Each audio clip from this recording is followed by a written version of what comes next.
Jesus, mais uma vez, com as suas perguntas bem irônicas, né?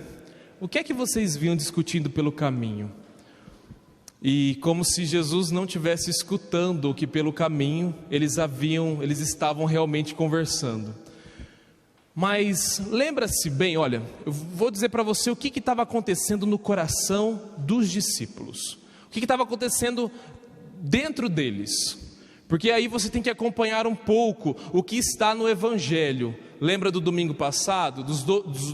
Aliás, dos últimos 2 domingos da liturgia? O que se passava pelo coração? Primeiro, Jesus fica muito feliz porque Pedro reconhece que ele é o próprio Deus. E fica muito feliz. E aí Mateus vai nos dizer que a felicidade de Jesus é tão grande que diz a Pedro: tu és Pedro, e sobre essa pedra construirei a minha igreja. Olha, imagina os 12 e Jesus dizendo isso para Pedro. Todo mundo entende assim: olha, parece que esse daí é o chefe. Parece que ele está na frente, parece que é o líder. Só que aí daqui a pouco, 1 minuto depois do acontecimento, o que acontece? Pedro dá uma bola fora, como sempre, e aí Jesus diz para ele o quê? Marcos 8,33, que é uma palavra que você tem que aprender sempre para não xingar as pessoas. Quando te faz muita raiva, você não xinga, você diz assim para ela assim: Marcos 8,33, que aí ela vai ficar com aquilo na cabeça, vai procurar, quando ela lê na Bíblia vai estar assim: afasta-te de mim, Satanás. Lembra sempre dessa palavra aí, que isso vai te ajudar. Então, Jesus, 1 minuto depois, fala para ele assim: afasta-te de mim, Satanás. Aí eles ficam assim: opa, parece que o reino já ruiu, já caiu. Depois Jesus sai dali e sobe a montanha e leva para o Monte da Transfiguração quem? Pedro, Tiago e João, e deixa os outros lá embaixo. E só os 3, que inclusive já tinha uma coisa de que os 3 era preferido. E ele se sentiu assim, olha, Pedro até nem tanto, porque Pedro levava mais cacetada de Jesus, né? Mas Tiago e João criaram dentro de si até uma prepotência, porque eles estavam muito próximos de Jesus. Lembra daquele episódio que eles mesmos dizem para Nosso Senhor assim, quando Jesus não é acolhido na Samaria, vem os 2 e diz para Jesus assim: o Senhor quer que a gente manda descer fogo sobre esse povo aí? Olha só, gente, pelo amor de Deus, os homens estavam empoderados, eles estavam achando que podia com tudo. E aí Jesus fala para ele assim: mas gente, mas que espírito que está animando vocês? Mas espírito de porco, sai disso. Que é isso? E eles sobem a montanha com Jesus. Lá Jesus se transfigura e eles ficam imaginando que são mesmo os preferidos de Jesus. E aí nós chegamos aqui hoje, porque eles estão andando, indo de volta para Cafarnaum. Quem morava em Cafarnaum? Quem morava? Oi? Pedro, isso mesmo, alguém gritou lá no fundo. Tiago e André. Lembra que moravam lá em Cafarnaum? Eles estão voltando para a casa de Pedro. E voltando para a casa de Pedro, o que acontece? Jesus está só de butuca, como diz minha avó, né? Está de butuca. Sabe quando você está fingindo que não está escutando nada? E está escutando que eles estavam discutindo pelo caminho. Por que eles voltam para Cafarnaum? Porque eles estavam indo numa direção. Qual é a direção que Jesus e os discípulos estão indo a todo momento? Fala para mim. Jerusalém. Isso mesmo. Eles estão indo para Jerusalém. Fazer o quê? E aqui que está a questão. O que eles estão indo fazer em Jerusalém? Porque Jerusalém é o centro do poder de Israel.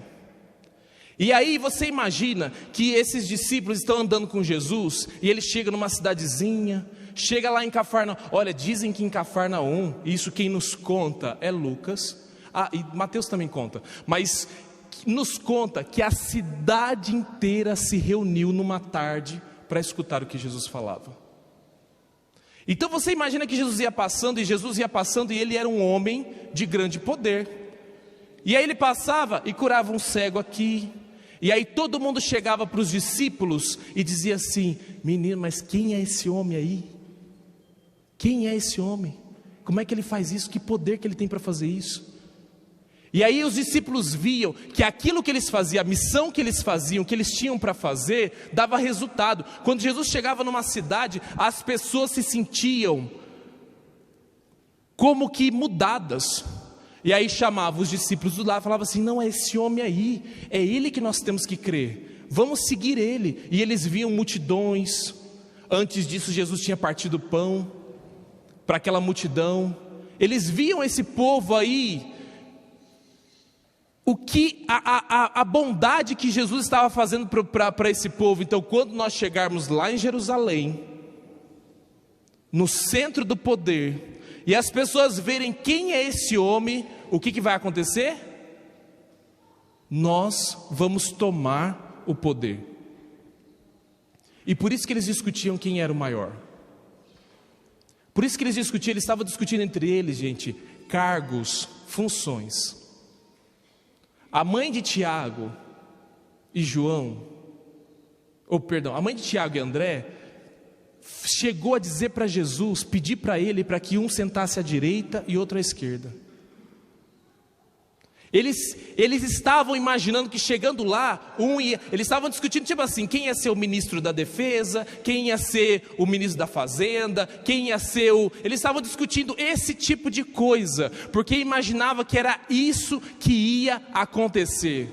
Aí Jesus pega uma criança dessa daí que está chorando, bota no meio deles, bota no colo, e de novo, olha gente, vocês estão entendendo que Jesus já tinha chamado Pedro de Satanás, já tinha dito para eles que não era para ficar na montanha, que era para descer, que o caminho não era esse, e eles continuavam na mesma situação, porque nós precisamos entender uma coisa, que é isso que São Tiago nos diz: a paixão cresce, e se você não tomar cuidado com isso, você se perde.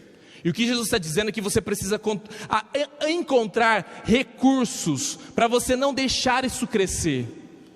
Sabe, eles viam todo mundo falando bem de Jesus, o bem que Jesus estava fazendo, eles começaram a imaginar, pronto, nós somos grandes mesmo, nós somos o supra-sumo, em Israel não tem ninguém melhor do que nós somos grandes, nós somos os maiorais. E isso cresce dentro de nós, se nós não tomarmos cuidado com isso, a paixão, ela cresce. Olha, ontem eu estava no encontro de mulheres, e eu falava para as mulheres assim, que tem uma síndrome entre as mulheres. Já tem muita mesmo, então o padre criou mais uma, não tem problema, né? Já tem tanta síndrome por aí. Eu falei que tem uma síndrome eu coloquei o nome de síndrome da mamãe. Porque dentro de nós, e a paixão é importante, ela cresce para que nós façamos coisas na vida, senão você não ia ter coragem de levantar do sofá da tua casa. Então é muito importante que tenha sentimento, emoção, e que elas sejam fortes dentro de você. Só que ao mesmo tempo, você precisa descobrir que você precisa controlar e não deixar ela crescer tanto dentro de você. Então eu chama de síndrome da mamãe, aquelas mulheres, porque mãe é mãe, e aí ela acha que ela nasceu no mundo para ser mãe de todo mundo, de tudo e de todos. E daqui a pouco surgiu um problema na família, ela cata para ela cuidar. Ela vira mãe de todo mundo, do irmão, da tia, do primo, de todo mundo ela começa a virar mãe. E daqui a pouco ela está sugada de tanta coisa que ela fez, que ela está fazendo dentro dela, e não está dando conta da situação, porque ela acha que ela nasceu para cuidar. O instinto é bom, você está entendendo? Mas nem o instinto é bom, porque você tem que cuidar do seu filho, tem coisas que você tem que cuidar, esse instinto é muito bom, mas se você não controla ele, descontrola a tua vida totalmente. Eu atendia uma mãe que veio assim para mim e disse assim: padre, olha como é que é o descontrole. Padre, é o seguinte, casei com um homem lá, e ele na adolescência teve um filho com outra pessoa, mas isso aí tudo bem, eu já sei que ele tinha um filho, aceitei, está ótimo. Só que acontece que de 15 em 15 dias o menino está lá em casa. E esse menino, padre, é terrível. A mãe dele não deu educação para ele, e ele chega lá em casa e quer fazer as coisas, e joga papel no chão, e não sei o que tem, e eu estou fazendo de tudo para dar educação para esse menino, e não consigo dar educação para ele. O que eu faço, padre? E eu disse para ela: nada. Não é teu filho? Quem disse que esse menino é teu filho, criatura? O dia que ele jogar o papel no chão, você vai lá e fala para o excelentíssimo pai dele assim: escuta, seu filho está jogando papel no chão. E aí depois que, se ele falar assim, mas padre, eu falo, ele não faz nada, problema. Você não escolheu isso? Você cata o papel, joga no papel e fala assim: não sou a mãe dele, graças a Deus. E vive sua vida feliz. Entende? Quando nós colocamos paixão na nossa vida, ela nos motiva. E isso é muito bom. Só que se a gente não cuida, meu Deus do céu. Um dia eu estava num retiro, numa casa de retiro que nós estamos aqui, e eu peguei um menino seminarista do ano passado, e aí fui lá e passei o dia inteiro limpando o galinheiro. E aí ele chegou de tarde cansado, ele falou para mim assim: mas por que você faz isso? Tem funcionário aí, por que você não precisa de fazer isso? Para que você faz isso? Eu coloco a criança no colo como Jesus. Sabe por que eu faço isso? Porque de repente eu atendo tanta gente, eu tenho cargo de diretor, e de repente eu posso esquecer, deixar esse instinto vir sobre mim e eu esquecer o barro que eu sou. Quantas vezes você esquece do barro que você é e deixa o instinto tomar conta da tua vida? E aí você fica perdida, que nem essa mãe, que em vez de dormir em paz, está querendo criar filho dos outros. Mulher de Deus e homem de Deus, porque não é só as mulheres não. E os homens, que já está com 50 anos de idade e acha que pode fazer coisa de 18. Porque o homem, ele tem o instinto de penetrar na vida, né? Por isso que o homem tem o pênis para fora, porque ele nasceu com Deus, colocou isso na vida dele. Ele penetra na vida com muita força, o homem nasceu para isso.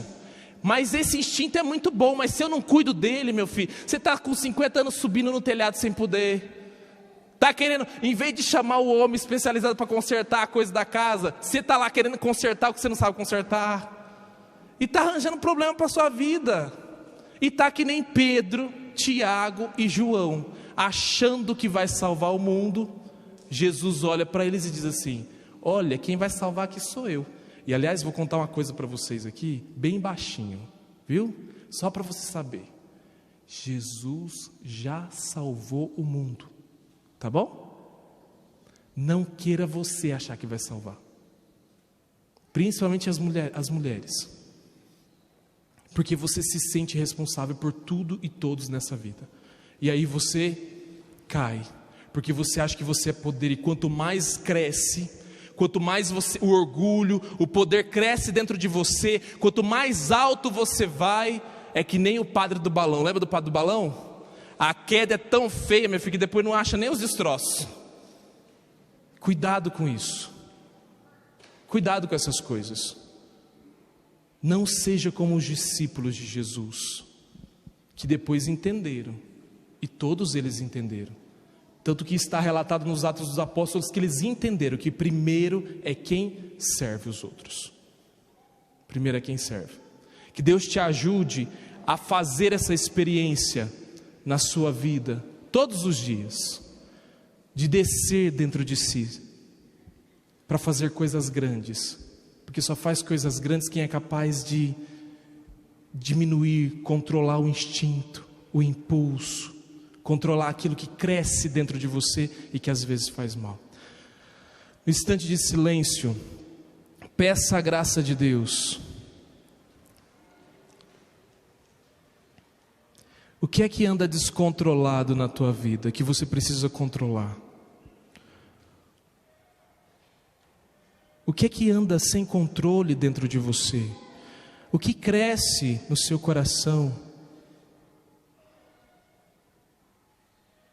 e que você precisa não barrar o crescimento, mas você precisa controlar, dar o limite, a poda certa, certeira.